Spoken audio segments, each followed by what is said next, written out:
공동체의 아픔을 품는 신앙을 가지라 말씀을 함께 나누겠습니다.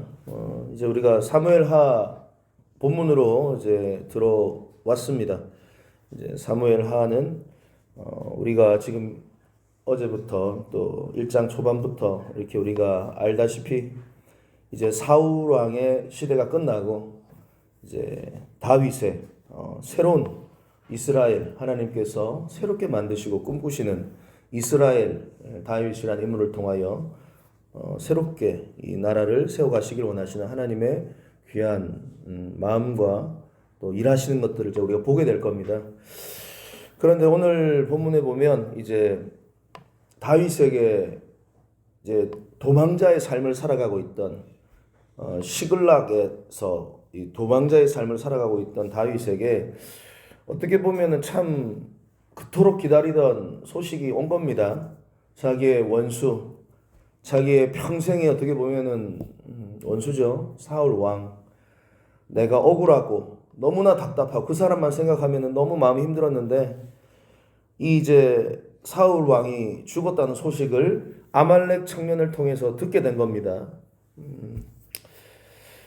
물론 근데 이제 이 아말렉 청년이 와서 내가 사울 왕을 죽였다 이렇게 말을 하죠. 왜냐하면 보상을 받기 위해서.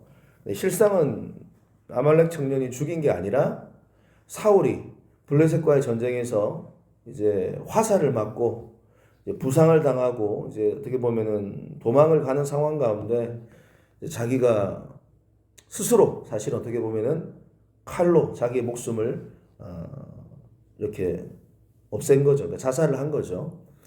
왜냐하면 그 청년 보고 죽이라고 했는데 그 청년이 못 죽이지 않습니까? 그래서 결국은 사울이 스스로 목숨을 끊는 것을 옆에서 보았고, 그 청년이 다윗에게 와서는 내가 죽였다. 다윗에게 이 말을 하면 다윗이 자기에게 큰 이제 여러 가지의 것들을 하사할까봐 이렇게 그런 물욕에 눈이 멀어서 그렇게 한 거죠. 그런데 그 소식을 전했는데 웬걸 자기의 생각과는 전혀 다르게 다윗이 반응하죠. 그래서 그가 오히려 죽임을 당합니다. 다윗에게. 오늘 우리가 뭐 여러 가지의 것들을 우리가 살펴볼 수 있겠지만 오늘은 특히 좀 감정에 대해서 제가 한번 이 감정에 대해서 좀 집중을 좀 했는데요. 하나님께서 우리에게 이렇게 감정이라는 귀한 선물을 주셨습니다. 기뻐하고 또 행복해하고 또 슬퍼하고 또 때로는 분노하고 이 모든 게 사실은 나쁜 게 아니죠. 사실은 축복의 통로입니다. 축복의 통로. 감정은 우리에게 있어서 축복의 통로입니다. 감정이 없으면은 로버트죠. 감정이 없으면은 어떻게 인간이라 할 수 있을까요? 감정이 축복의 통로입니다. 하나님께 주신. 그런데 또 동시에 감정은 마귀가 우리에게 고통을 주는 또 통로이기도 합니다.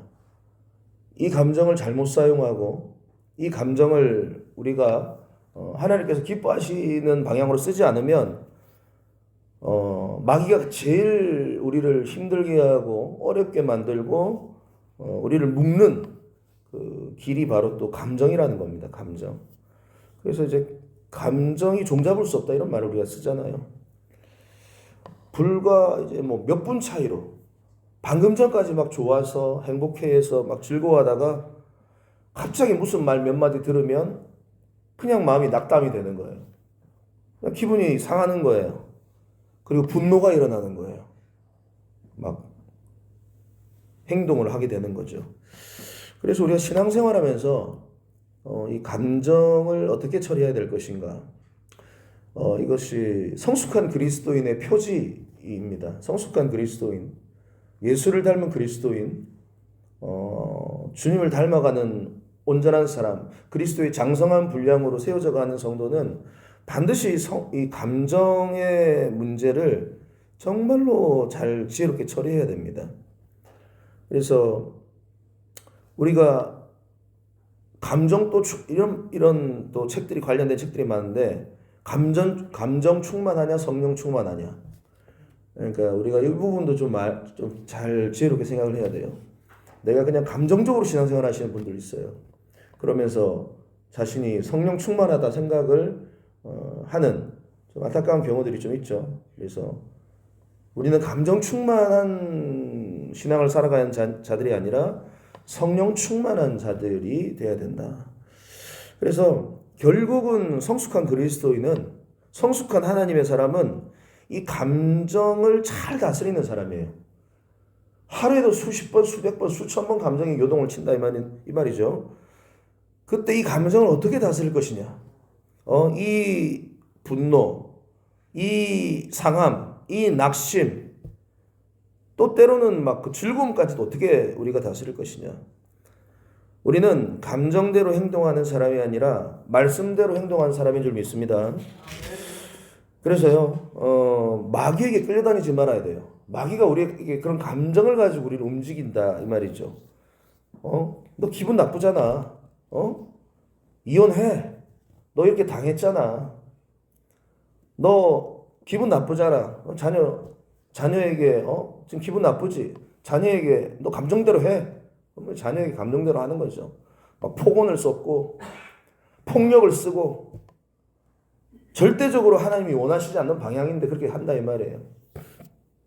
이 사단의 이렇게 사단의 그 꾀임에 넘어가서 그렇게 우리가 움직이게 되면은, 그래서요, 다윗이란 오늘 인물을 살펴보면 다윗만큼 감정에 있어서 많은 요동이 있었던 사람이 있을까 싶을 정도로 특별히 안 좋은 쪽으로 상하고 아프고 분노가 일어나고 억울하고 답답하고 뭐 이런 감정들이 끊임없이 다윗에게 있었습니다.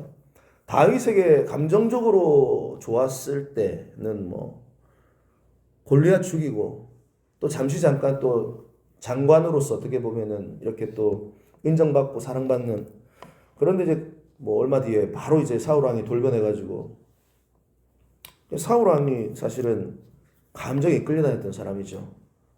말씀이 아니라. 사울 왕이 가만히 보면은 질투심, 원망, 불안, 교만, 뭐 원망도 있었겠네요. 그러면 이런 감정들에 사로잡혀가지고 하나님의 말씀이 아니라 감정에 사로잡혀서 궁극적으로는 이제 감정대로 살아갔던 사람이죠. 그런데 이제 그 다윗이 어찌 보면 이 억울함과 답답함과 막 그 절망적인 상황 속에서 어떻게 보면은 자기에게는 가장 기다렸던 소식이 들려왔습니다. 사울 왕이 죽었다고. 지금 다윗에게 있어서는 가장 기뻐해야 될 순간이다. 왜냐? 이제 내가 더 이상 도망치지 않아도 된다. 더 이상 내가 이제 불안하면서 이렇게 밤에 잠자리에 들지 않아도 된다. 이제 내가 왕이 오르겠구나. 뭐 이런저런 뭐 여러 가지 감정들이 막 교차해가지고 막 뭐 얼마나 기뻤겠습니까? 그런데 그래서 그 감정대로 했다면 이 아말렉 청년에게 어떻게 보면은 제일 큰 선물을 상을 줄 수 있어요. 그런데 감정대로 하지 않아요. 다윗은 이 이야기를 듣고도 어떻게 하죠? 매우 슬퍼합니다. 매우 아파합니다.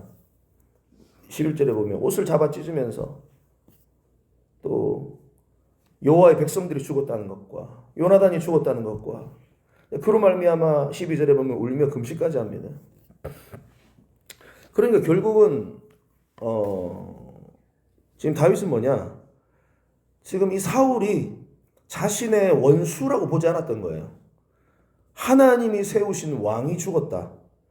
하나님이 세우신 왕이 죽었다. 그러니까 하나님의 관점에서 지금 상황을 보고 있는 거예요. 하나님의 시점에서 하나님의 영광이 떨어졌다. 이스라엘에 하나님이 세운 사람이 죽었다. 하나님의 영광이 떨어졌다. 하나님의 거룩하심이 손상되었다. 그런 관점으로 지금 보고 있는 겁니다. 그래서 지금 이렇게 결정을 내리고 있는 겁니다. 다시 말하면 다윗은 감정대로 움직이는 사람이 아니라 하나님의 말씀대로 움직이는 사람인데 언제나 하나님을 생각했어요. 하나님의 영광, 하나님의 이름, 우리가 주기도문에서 기도하는 것처럼 그의 관심은 개인의 어떤 그런 뭐 영달, 어떤 개인의 어떤 그런 행복이 아니에요. 하나님의 이름이 영광이 높임을 받는가? 아니면 하나님께서 영광을 받지 못하는가? 그러니까 다윗이 이렇게 탁월한 리더로 만들어져 버렸다는 것이죠. 그래서 그가 성경은 하나님의 마음이 합한 자다 이런 말을 쓰잖아요. 하나님의 마음이 다시 말해 그의 마음과 하나님의 마음이 늘 일치가 돼 있었다 이 말이에요. 지금 하나님의 관점에서 이 상황을 해석을 하고 바라보고 있다. 라는 겁니다. 하나님의 영광. 그래서요. 성숙한 그리스도인들은 내 감정, 내 영광, 내 기쁨만 생각하는 자들이 아니라 하나님의 영광, 하나님의 일, 하나님의 뜻을 먼저 생각하는 자가 리더인 줄 믿습니다. 성숙한 그리스도인 줄 믿습니다. 이게 근데 어렵죠, 사실은. 정말 어렵습니다. 나이를 먹어도 쉽지 않고 이게 무슨 참 어려워요. 정말로 하나님께서 이 부분을 우리를 훈련을 시키시는 것 같아요. 다윗은 사실은 사울을 두 번이나 죽일 수 있는 기회가 있었어요. 동굴 안에서 그를 두 번이나 죽일 수 있는 기회를 맞닥뜨려졌지만 그는 감정대로 행동하지 않았어요. 옆에 있는 사람들이 부하들이 감정대로 행동해라, 죽여라, 이거 하나님의 뜻이다. 막 옆에서 난리를 치죠. 막 그럼에도 불구하고 그 순간에도 다윗은 하나님과 마음이 합해가지고 하나님의 마음을 읽고 있었다 이 말이에요. 포도나무와 가지가 붙어 있는 것처럼. 그러니까 감정대로 행동하지 않는 거지. 그래서 결국은 그가 두 번이나 자기가 사울 왕을 살려주잖아요. 그런 부분에서 우리가 내 감정, 내 기쁨, 내 영광만 생각을 하면은 어린아이의 신앙입니다. 여러분 우리가 기도할 때도 그래서 내 교회만을 위해서 기도하는 것 이거 하나님께서 기뻐하시지 않아요. 내 교회, 우리 교회만 부흥하고 우리 부서만 부흥하고 우리 셀만 부흥하고 우리만 사람이 거기에 빠질 수 있다 이 말이에요. 왜냐 우리는 잘 되고 막 우리 교회가 은혜가 되고 우리 교회가 막 부흥을 하면 지금 옆에 교회들 죽어가는 교회들 못 본다 이 말이에요. 그러니까 하나님의 관점에서 보면은 우리 교회만 잘 되는 걸 원하시지 않는다 이 말이에요. 저 교회도 잘 되고 우리 부산에 우리 대한민국에 하나님께서 세운 교회가 다 잘 되기를 주님의 관점에서는 그게 맞다 이 말입니다. 그런 관점에서 늘 생각하고 우리가 신앙생활을 해야 된다. 내 가정, 내 거, 내 사업. 얼마나 어린아이 신앙이에요. 얼마나 어린아이 신앙이에요. 그래서 한국을 넘어 또 이 세계를 바라볼 때에 내가 지금 우리 한국이야 지금 자유롭게 신앙생활하고 예배하고 찬양하고 얼마나 편해요. 영화 보셨잖아요. 그 신의 악단. 잘 보셨어요? 은혜 많이 받으셨어요?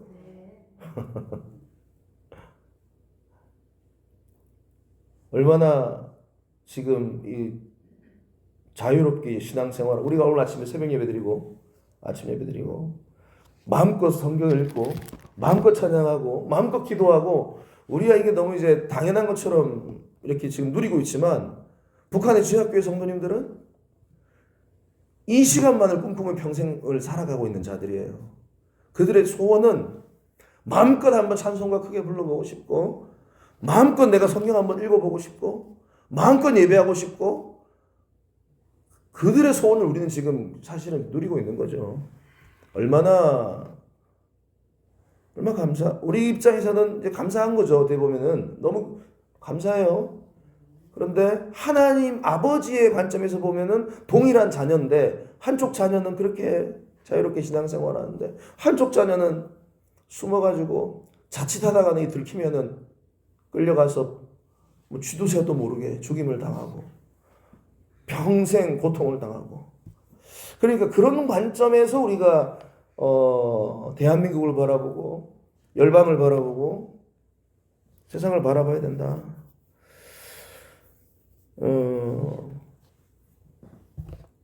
그러한 리더가 되시기를 바랍니다. 근데 감사한 거는 우리 미라클 교회의 리더십들은 그런 부분에서 좀 많이 훈련되어져 가고 있는 것 같습니다. 저부터. 그래서 구체적으로 얘기하지 않겠지만 교회가 은혜가 있고 하나님께서 역사하시고 교회가 부흥이 되고 그러면 반드시 사단은 역사를 하거든요. 이건 어쩔 수 없어요. 이거는 무슨 원리 같은 거. 성경에 보면은 진짜 이거는 원리야. 항상 하나님께서 일하시고 하나님께서 역사하시고 뭔가 이렇게 부흥의 역사가 일어나면 사단은 어쨌든 그걸 끼워 넣어 이렇게. 갑자기. 그래서 최근에도 교회에 또 뭐 이런저런 또 좀 은혜롭지 못한 또 그런 일들 속에서 가만히 보니까 근데 제가 뭐 구체적으로 말하지 않겠습니다만은 이제 새벽 예배 나오셨으니까 하지만 그 속에서 감정적으로 행동할 수 있다 이 말이잖아요. 저부터 그리고 우리 리더들도 또 어떤 사람들 근데 감정적으로 행동하지 않고 말씀대로 행동하고 성숙하게 행동하고 예수님처럼 우리가 오히려 더 그런 연약함들을 품어버리는 우리 교회 리더자들이 이렇게 더 많이 계시구나 이런 생각들을 하면서 참 감사한 마음이 많이 들었습니다. 예, 감사한 마음이 많이 들었고 이게 이상할 것도 아니고요. 이게 뭐 우리가 괴로워할 것도 아닙니다. 이 모든 상황 속에서 항상 또 예수 그리스도와 사도 바울의 어떤 그런 사역들을 보면은 또 수많은 일들이 이렇게 있어요. 그런데 이 가운데 성숙하게 리더십들이 성숙하게 교회가 대처하면 하나님 그 순간순간의 위기들을 넘어가는 걸 보시면서 그 교회에게 더 부어주시더라고. 그래서 이제 그런 부분들에 대해서 여러분들께서 항상 마귀가 감정적으로 흔들려고 할 때 지지 마십시오. 지지 마시고 지혜롭게 비둘기처럼 순결하되 뱀처럼 지혜롭게 이렇게 우리가 반응을 하면 하나님 기뻐하시더라고. 그래서 오늘 보면 이제 사울을 내가 죽였다 하고 달려와서 거짓말하는 청년 아말렉 청년이 있었죠. 상을 가지고 상을 받기를 기대하고 왔는데 오히려 지금 사울 왕이 그를 죽이라 다윗이 그를 죽이라 이렇게 말하지 않습니까? 다윗이 지금 어떤 사람인지 모르는 거예요. 다윗이 어떤 사람인가? 하나님의 기름 부음 받은 자를 죽였다. 그럼 너는 하나님에 대해서 반역했다. 그렇게 지금 다윗은 생각을 하고 그를 판단을 하고 있는 겁니다. 하나님께서 세우신 사람이니 하나님께서 정리할 거다. 이제 그렇게 하나님께 맡겨버렸다 이 말이에요. 다윗은. 그런데 네가 뭔데 갑자기 끼어들어가지고 그렇게 하나님보다 더 앞서게 행동했냐. 그렇게 생각을 한 겁니다. 다윗은. 역시 그 상황도 내 감정이 아니라 하나님의 뜻을 먼저 생각한 거죠. 그래서 여러분 말씀을 마무리하겠습니다. 늘 우리의 사단은 감정을 잡고 우리를 무너뜨리려고 합니다. 오늘도 여러분들은 가정에서 직장에서 학교에서 곳곳에서 사단은 여러분의 감정을 건드릴 겁니다. 막 분노를 일으키게 만들 것이고 막 화가 나게 만들 것이고 막 물론 기쁨도 우리의 삶 가운데 있겠죠. 그때 여러분들은 우리가 내 감정대로 행동할 것인가 아니면 말씀대로 행동할 것인가 하나님의 영광을 생각할 것인가 나의 기쁨을 생각할 것인가 여러분들께서 이 부분을 오늘 잘 말씀을 가지고 모든 상황 속에서 주님의 영광을 위하여서 오늘도 승리하며 달려가는 우리 미라클교회 모든 성도님 되시기를 바랍니다.